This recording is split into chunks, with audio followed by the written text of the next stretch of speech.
the ink-stained napkin with my name and his room number. The napkin didn't belong in our sink. It sat there like an animal that had figured out the door.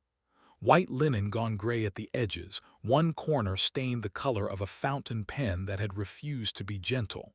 Across the fold, in the broad stroke I knew from the museum's invitations, someone had written my name. Below it, smaller and sideways as if embarrassed by itself, there was a room number and a time. 11:07, 9:40. No signature, only the smeared ghost of an initial that had once been precise. I make letters for a living. I paint open on doors in gold that breathes more than it brags. I convince A's not to swagger and O's not to starve. It leaves you with a habit of reading everything as if it owes you an explanation. Isaiah, my partner, arranges exhibits with the calm of someone who can teach a busy room to stop pretending. We've been together 5 years. We keep the good bowls within reach. We pour 2 glasses of water before the sentence that changes a day, because ritual forgives more than language does.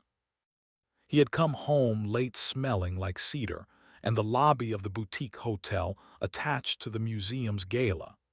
He kissed my neck as if it were landmarked and undressed with the accuracy of a man who knows where he's going when he's not telling you.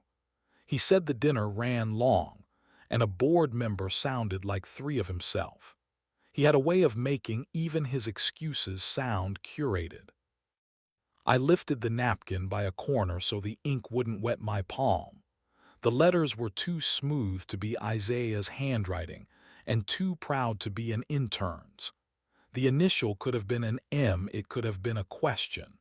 I couldn't tell if my name had been written first or last. The Calder is a 10-minute walk from our building if you pretend the lights are on your side. I didn't change. The doorman knew my face from the times I delivered signs without charging full price. The elevator had a keyhole for discretion.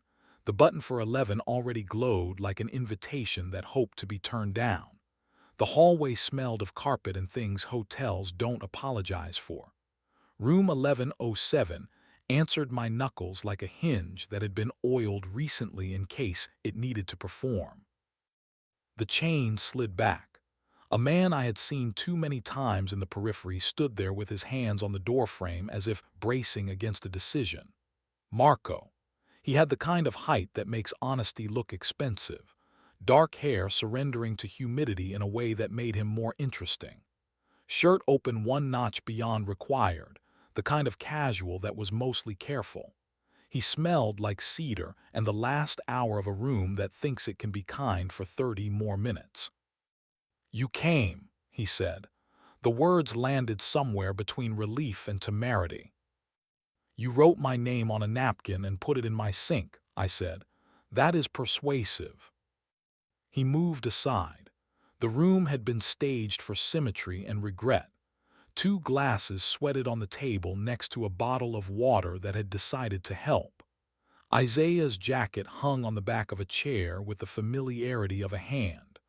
I put my palm on it for the length of a breath and pulled back, as if fabric could accuse me. "I don't want to be the part of your story someone else tells you," Marco said. He stayed near the door like a hinge had hired him. "He'll be 10 minutes. He texted me from the lobby that he's ready to be decent. I'm not betting on it." "How long?" I asked, because cleaning the cut is better than admiring it. 8 months, he said, and the number sat between us like furniture. Rain and an elevator the first time. The lobby that sells permission. Less romantic after that. He sent me a picture of your breakfast once with a caption about how the museum's lighting felt like an apology. I tried to end it twice. He replied with paragraphs about virtue. I hate that I liked his sentences. He poured water and handed me a glass. Our fingers touched, heat registering like a thief who has stolen your watch only to leave you the correct time. He stepped closer and stopped with exactly 1 inch between his hand and my wrist. The inch was its own jurisdiction. The air developed a memory. "I'm not here to ask you for mercy," he said. "I'm here to stop being a surprise."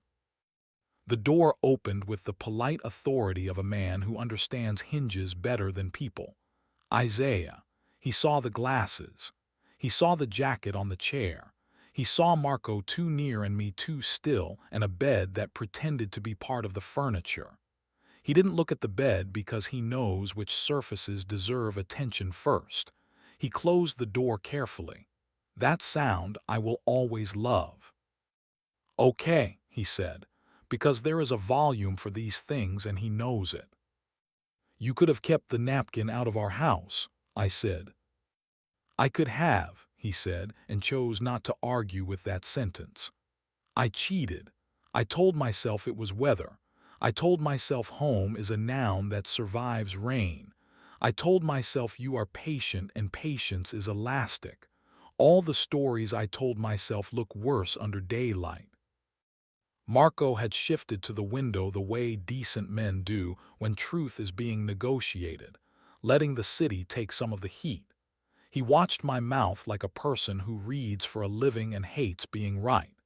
He lifted his hand toward my neck and stopped before skin could decide something I'd carry past midnight.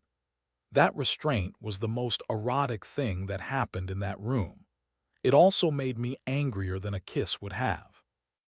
"What do you want me to do?" Isaiah asked. He didn't reach. He has learned that reach is a contract the wrists sign before the brain approves. "You'll end it," I said. "You'll sleep on the couch we refuse to call a guest anything. Next week you'll tell me what this was twice. Once with the clever language that lets you put walls around other people's trouble, once with small words. I'll decide what my hands can hold without lying to my wrists." "I'll do that," he said. His eyes did the thing I fell for years ago. The room refused to help. Marco exhaled, walked close enough for breath to notice, and put his mouth near my ear without touching it. Heat becomes a thesis when you let it. My body wrote a petition. "I stamped it later," he said. "Thank you for not kissing me." We would have believed it and left without turning the door into punctuation. Isaiah and I sat because standing would have turned into posture. The glasses sweated for all of us. I put the napkin on the table and pressed the crest with my thumb until the paper went soft and admitted a person had wanted something. "I'm not leaving tonight," I said. "We'll walk home without touching.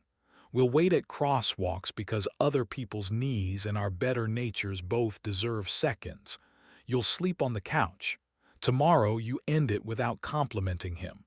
Next week you bring me small words." He nodded. He didn't cry. I loved him for that even then. In the elevator he reached in reflex when a stranger stumbled. His hand hovered near my hip and I got to be the person who didn't lean. It felt like theft and like safety. At home, the kettle tried to be theatrical, and I told it no. He made tea and left mine at my elbow with a care that doesn't require speeches. He arranged blankets on the couch the way he labels objects he wants people to understand. I slept in our bed and woke like someone who had taken a machine apart and wasn't ready to test it. He ended it. He stood in a lobby that sells permission and told a man who knows what his mouth can do that beauty isn't policy. He came home smelling like nothing, which is what you wear when you decide to be adult about love. He told me the truth twice. In his clever language he made it sound almost defensible. In small words he did not. He said, "I like being early work because early work doesn't have to be permanent."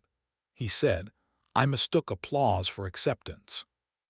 He said, "I can be one person if you let me do the labor." I let him. That is the part that doesn't satisfy anyone who came for the finale. He slept on the couch for 6 nights. On the 7th he came to bed and remembered my mouth the way a musician remembers the lazy precision in the middle of a song. We did not award ourselves sainthood. We practiced. Marco texted on Thursday afternoon, "Thank you for letting me tell the truth with the lights on." I wrote back, Try it first next time. He didn't reply, which was the second best thing he did. Work did not become holy. It became exact. I repainted a butcher's sign and left the scratch where somebody decades ago had hurried the letter E because scars are also part of accuracy. I fixed a lock for a neighbor who had been shouldering his door closed for a year. I showed him the hinge that loved the wrong screw. We moved it. The door behaved. He said thank you like I'd invented forgiveness. I painted open on a bakery window and gave the letters more air than they asked for. The owner framed the space with two ferns like a person who discovered he can breathe. A week later, I saw Marco outside the museum. He looked smaller. Maybe my anger had stopped making him taller. He said hello without trying to be eloquent. He did not smell like cedar. He had the relieved sadness of someone whose life has learned a better verb. Here is the part no one pays to hear. I wanted him. I wanted the inch, the heat, the courtesy of that hovering hand. I wanted to make a mistake I could narrate. I did not.